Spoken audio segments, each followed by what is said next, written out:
जय श्री राम। हरिओम। आज के इस संगम आध्यात्मिक सत्र में आप सभी का मैं स्वागत करता हूँ। आज हम लोग अध्यात्म विज्ञान की योनि रहस्य इस प्रसंग पर चर्चा करेंगे। सर्वप्रथम मैं बतला दूं कि योनि रहस्य के प्रणेता भगवान शिव के गणाध्यक्ष नंदी थे। उन्होंने सतयुग के अंत में यह ज्ञान आपके सनत कुमार जी को प्रदान किया था, जिन्होंने अतिवाद आपके संप्रदाय की स्थापना की थी और प्राणः माता प्राणः पिता प्राणः स्वशा भ्राता प्राणः ब्राह्मणा प्राह्मणः आचार्य, इस प्रकार से प्राण को कुटुंबियों के मध्य, आपके आत्मीयजनों के मध्य प्रतिष्ठित किया था। उनको सर्वप्रथम आपके योनि रहस्य का ज्ञान भगवान नंदी ने प्रदान किया था, जो आज भी यूरोप के आद्य गुरुओं में से एक हैं। यूरोप की जो वर्तमान भौतिकवादी आध्यात्मिक दर्शन है, भौतिकवादी दर्शन है, उस भौतिकवादी दर्शन का मूल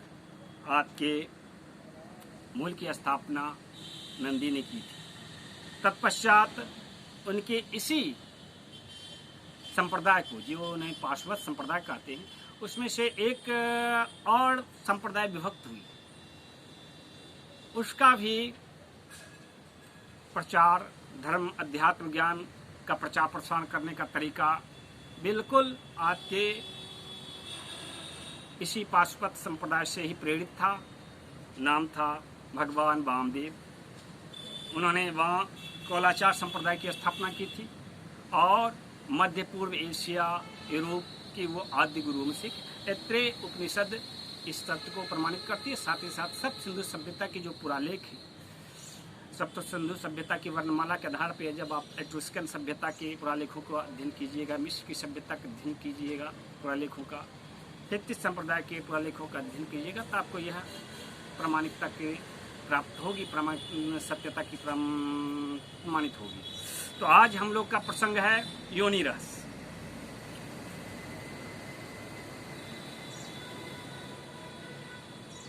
इसकी उपयोगिता हम लोग जान लेते हैं। अब वर्तमान पर जीवन में इसकी क्या उपयोगिता है। आप जानते हैं 3 तलाक, इसका मुख्य कारण क्या है, इसको आप जान सकिएगा। मुस्लिम संप्रदाय में 4 विवाह का प्रचलन था, 4 विवाह का। उस संदर्भ को भी आप समझ सकते हैं आज के योनि रहस्य के माध्यम से। जब आप इस योनि रहस्य का पूर्ण रूप से वीडियो 1, 2 जो भी है आप इसके माध्यम से आप इन प्रश्नों का उत्तर जान सकते हैं जो पुराणों में उद्धृत हैं, लेकिन उसका मर्म कोई नहीं जानता है। वसुधैव कुटुंबकम का कारण क्या है, उसको किस प्रकार से प्रतिष्ठापित किया जा सकता है। द्विज, जिसे आपके क्षत्रिय, ब्राह्मण और वैश्य को द्विज कहा जाता है। इन वर्णों की त्रेता युग के आरंभ में किस प्रकार से स्थापना हुई, किन कारणों, किन आध्यात्मिक कारणों से, उस आध्यात्मिक कारण को आप जान जाइएगा। यज्ञ और यज्ञ, यज्ञ यानी कि मैथुन कर्म के माध्यम से किस प्रकार से आप ईश्वर के प्राप्त कर सकते हैं, परमात्मा का दर्शन कर सकते हैं साकार रूप का। और यज्ञ निराकार ब्रह्म का किस प्रकार से आप अनुभव कर सकते हैं, उनको किस प्रकार से साक्षात्कार कर सकते हैं। इन दोनों का अंतर को भी आप समझ सकिएगा जब आप योनि रहस्य को गंभीरतापूर्वक से जान पाइएगा। तो सतियों का प्रभाव ऋषि मुनियों से अधिक कैसे होता था, इन कारणों को भी आप समझ सकिएगा। पवित्र पारिवारिक संबंधों जिसका हम लोग अभी प्रचार प्रसार कर रहे हैं, जिनके कारण हमारी हिंदू संस्कृति स्थापित हुई, आज वह संस्कृति, वह सभ्यता की जो मूल आधार है वह खतरे में, उसको भी हम लोग समझ सकेंगे। मूल कारण पवित्र पारिवारिक संबंधों को विषय में बतलाना है विस्तार से आगे के अंकों में भी, तो इसीलिए आपका योनि रहस्य के विषय में आपको संक्षिप्त में जानकारी प्रदान करना आवश्यक था। इसीलिए आज का यह प्रसंग रखा गया है। किस प्रकार से योग के माध्यम से संतान उत्पन्न होती थी। मात्र आपके गृहस्थों की संतान नहीं होती, जो सन्यासी होते हैं, संत होते हैं, देवता होते हैं, उनके भी अंशधर उत्पन्न होते हैं नियोग के माध्यम से, उसको आप जान सकिएगा। तो सर्वप्रथम हम लोग जान लेते हैं कि योनि क्या है। ये शब्द को हम लोग को जानना है। योनि संस्कृत शब्दकोश के माध्यम से यह नयते इति योनि, जो ले जाता है उसे योनि कहते हैं। कौन ले जाता है? तो आपके इसी तथ्य को स्वयंभू मनवंतर में सतयुग के आरंभ में इसी तथ्य को, योनि तथ्य को ही भगवान श्री हरि विष्णु ने कपिल मुनि को प्रदान किया था। फलतः कपिल मुनि भगवान श्री हरि विष्णु के अवतार कहलाए। उनके अनुसार यह आपके श्वेत अस्वर उपनिषद के श्लोक है। इसके आधार पर आप जान सकेगा योनि 4 भागों में विभक्त है। जिसे हम आत्मा कहते हैं वह वास्तव में योनि का ही स्वरूप है। दोनों में क्षमता है, दर्शन दृष्टिकोण अलग अलग है। तो भगवान श्री हरि विष्णु कहते हैं के अनुसार योनिम अधिष्ठित एको विश्वानि रूपाणि योनिश्च सर्वा ऋषिं प्रसूतं कपिलं यस्तमग्रे ज्ञानिर्विभर्ति जायमानः पश्येत्। कहने का तात्पर्य योनि जो होते हैं 4 प्रकार के होते हैं। ये आपके देह जो है ये भी एक योनि है, ये जो स्थान है वो भी एक योनि है, और अधिक कोई वंश है, परिवार है, कुटुंबी है, वो भी एक प्रकार की योनि कहलाती है, क्योंकि उनमें विभिन्न प्रकार की राशियां होती है। हाँ, विभिन्न प्रकार के स्वरूप राशियां यानी मूर्ति वाले लोग विद्यमान होते हैं, वह सभी विशेष विशेष योनि के कहे जाते हैं। साथ ही साथ लिंगधारी ये जो शरीर है वो भी योनि कहलाती है। इस प्रकार से समाज, जाति, वंश और व्यक्ति, ये 4 प्रकार के जो पद हैं, चरण है, इनमें आपके योनि विभक्त है। योनि का तात्पर्य आप आत्मा से, उसकी यदि तुलनात्मक अध्ययन कीजिए तो वो आत्मा है। जो आत्मा है वो योनि, आद्य स्थिति आत्मा, जो मेरी प्राथमिक अवस्था है वो आद्य स्थिति जो है आपकी योनि कहलाती है। आत्मा के 4 चरण होते हैं, समेकित, हम लोग इसको जानेंगे। उससे आप योनि की तुलना कर सकते हैं। लिंग क्या चीज है? योनि और लिंग, योनि के विषय में जब जान चुके हैं तो लिंग के विषय में आपको जानना आवश्यक है। लिंग यानी कि लयते इति लिंग, जहाँ लीन होती है योनि वहाँ उसको लिंग कहती है, और जो उसको लीन करता है वह योनि कहलाता है। तो योनि, लिंग, आत्मा सिर्फ शब्द का, ब्रह्म ये सिर्फ शब्द की हेराफेरी है। संक्षेप में आपको जानना है कि यह 4 अवस्था में होती है, और मानव शरीरधारी 4 अवस्थाओं से गुजरता है, अवस्था को प्राप्त करता है। उस अवस्था को यदि प्राप्त कर ले तो वह आत्म साक्षात्कार को प्राप्त कर लेता है। आत्म साक्षात्कार को प्राप्त कर लिया तो समझिए वो परमानंद की प्राप्ति कर लेता है। उसी प्रकार यह समाज, यह मतलब परिवेश, यह भी 4 अवस्थाओं को प्राप्त करता है, तब जाकर के पूर्णता को प्राप्त होती है। जिस प्रकार से आपके सूर्य के किरण, अल्ट्रावायलेट किरण होती है, इंफ्रारेड किरण होती है, उन दोनों के मध्य विजिबल रेज होती है, किरणें होती हैं, दृश्य वर्ण। तो उनको उन्हीं वर्णों को मनुष्य अपनी चक्षुओं से देख पाता है ना। उसी को जीवन समझता है, उसी को जीवन मानता है। उसी प्रकार आत्मा के ये जो 4 चरण में ही हमारी जो 100 वर्ष की जीवन है, यह इन्हीं 4 चरणों को जानने के लिए होता है। जब हम इस चीज़ को जान जाते हैं 4 चरण को, कौन कौन से चरण हैं, तो यदि आप मनस्वी हैं, मनोवैज्ञानिक, आपके लिए यह 4 चरण कहलाएंगे: चेतन मन, उपचेतन मन, अवचेतन मन, अचेतन मन। यदि आप आध्यात्मिक व्यक्ति हैं, आपके लिए यह अवस्था कहलाएगी वैश्वानर अवस्था, तेजस अवस्था, प्राग्ञ अवस्था और तुरीय अवस्था। यदि आप सांख्य शास्त्री हैं, इसी को आप कहिएगा स्थूल शरीर, सूक्ष्म शरीर, कारण शरीर और तुरीय शरीर, है ना। तो इस प्रकार से विभिन्न उपनिषदों में अलग अलग शब्द हैं, अलग अलग तरीके से समझाया गया है, लेकिन मूल निहितार्थ यह है कि ये 4 चरण में होती है। उसी प्रकार बौद्ध दर्शन में इसी तथ्य को रखा गया है। उसमें बताया गया ये जो शरीर है, निर्माण शरीर है, इसके अंदर जो है इंद्रियां, वह सूक्ष्म, वह आपके भोग शरीर हैं, और इंद्रियों से जो श्रावित होते हैं, जो अंतःस्रावी ग्रंथियां वगैरह या फिर बाह्यस्रावी ग्रंथियां हैं, वो सभी आपके कहलाते हैं धर्म शरीर। और उससे भी इस धर्म से ये सभी आयतन हुए, इससे जो पड़े है, अदृश्य है, चेतन है, हाँ, शुद्ध रूप में है, इसे शुद्ध शरीर कहते हैं। इन 4 चीजों को आपको जानना है और इसी से तुलनात्मक अध्ययन करना है। इसी को आपके भगवान श्री कृष्ण ने भगवत गीता में भी प्रस्तुत किया है, योनि रहस्य।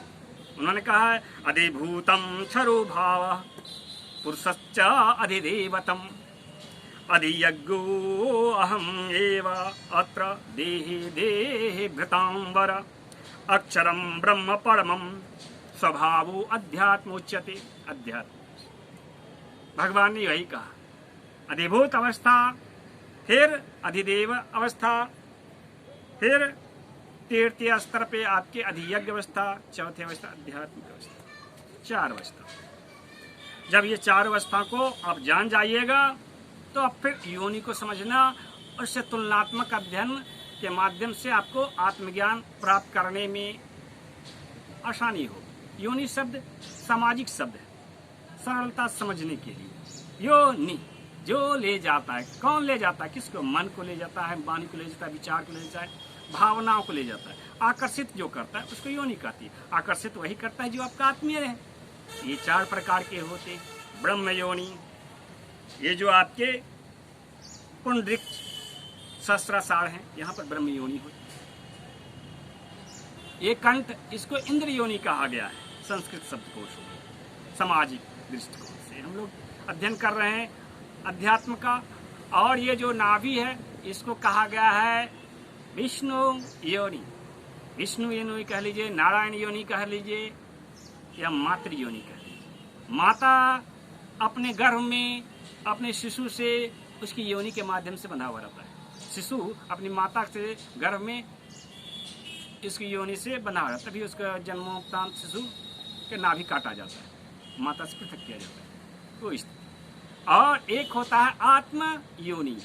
प्रत्येक मनुष्य, प्रत्येक जीवधारी भिन्न भिन्न योनियों के होते हैं। वो पुरुष होते हैं या स्त्री होते हैं, पुल्लिंग या स्त्रीलिंग। हाँ, लिंग यानी चिन्ह है, और योनि एक विशेष जाति हो। वैज्ञानिक, आधुनिक वैज्ञानिकों ने इस तथ्य को रखा है। इस तथ्य में क्या रखा है वैज्ञानिकों ने? ऑर्डर यानी सूक्ष्म शरीर, सूक्ष्म अवस्था। 2 स्पेसीज यानी कारण शरीर, जिसे आप इंद्र योनि कहते हो। और फिर सर्वोत्तम अवस्था जो होती है उसे कहा गया है जिन्स, यानी कि ब्रह्म योनि। उसमें से प्रेरणा होता है, एक प्रेरणा से एक काम करते हैं, ऐसा वैज्ञानिकों ने भी बतलाया है, जीव विज्ञानियों ने कहा है। तो इसका आपके मानव जीवन से क्या मतलब क्या है, उपयोगिता क्या है? योनि का तो हम लोग रहस्य जान गए, अभी हमने बतलाया आपके आखिर में 3 तलाक क्यों होती, 3 तलाक के प्रचलन परंपरा में क्यों आई, या फिर 4 विवाह का परंपरा में प्रचलन क्यों हुआ, बनाया गया ऐसी व्यवस्था। सतियों का प्रभाव ऋषि मुनियों से क्यों होता है? तब जानते हैं तपस्या जो होती है, तपाना होता है, अपने आप को रमाना होता है किसी एक संकल्प के साथ। सतियों का प्रभाव ऋषि मुनियों से अधिक इसलिए है कि सती गृहस्थ में एक जगह एक स्थान पर रह करके क्या करती हैं, यज्ञ करती हैं। देखिए इसी से तुलनात्मक 4 चरणों में यदि आप जाने तो जो आपके ब्रह्म योनि अवस्था होती है वह आपके तप के लिए होती है। इंद्र योनि अवस्था में आप जप कर सकते हैं, जो जप करते हैं उससे वाणी की शुद्धता होती है, मन की शुद्धता होती है। जब आप अस्थिरता जीवन में आ जाती है तब आप मातृ योनि नारायण योनि को प्राप्त करते हैं, और जब आप गृहस्थ होते हैं तब यज्ञ करते हैं। यज्ञ और यज्ञ दोनों भिन्न हैं। यज्ञ जो हुआ इंद्र योनि, ब्रह्म योनि और नारायण योनि, यह इंद्र योनि हुआ, यह यज्ञ हुआ। और जो आत्म योनि हुए उसमें आप यज्ञ करते हैं, जा बड़ा यज्ञ जा कहते हैं। यज्ञ में आप हवन करते हो, इस नर नारी एक दूसरे से मैथुन कर्म करते हैं, उसको यज्ञ कहते हैं। कौन किस में लीन हो रहा है, किसका मन किसमें के प्राण में लीन हो रहा है, यह उनके योग्यता पर निर्भर करता है। लेकिन अब यज्ञ क्या है, तो यज्ञ जो होता है ज्ञान प्राप्त करने, यज्ञ अवबोध नहीं। यज्ञ जो होता है ज्ञान प्राप्ति करने, यज्ञ जो होता है ज्ञान को उत्पन्न करने के लिए होता है, ज्ञान को। तो यह 3 अवस्था में होती है यज्ञ, और इसके माध्यम से नियोग संपादित होता है। सिर्फ आपके संतान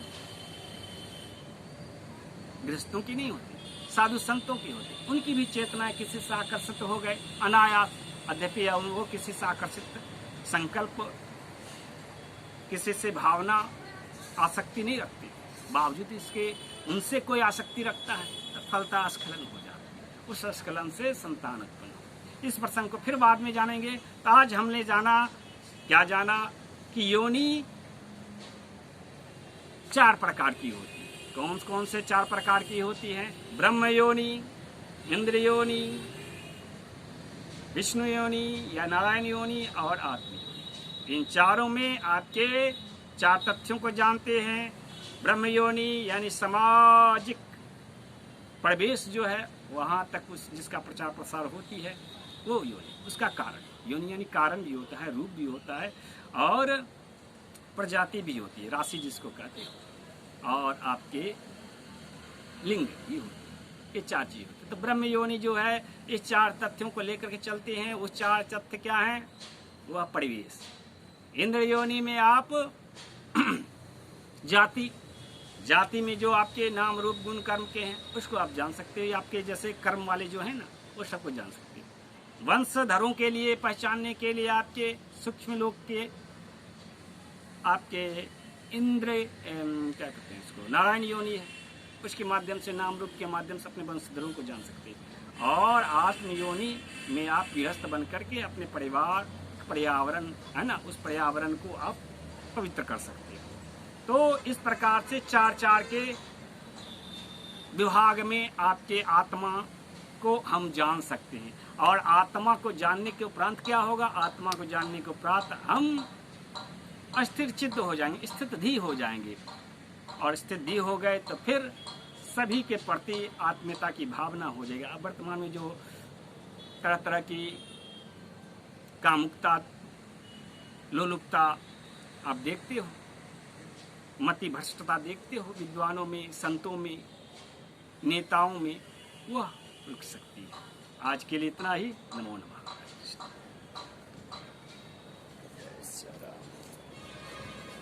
Hare Krishna.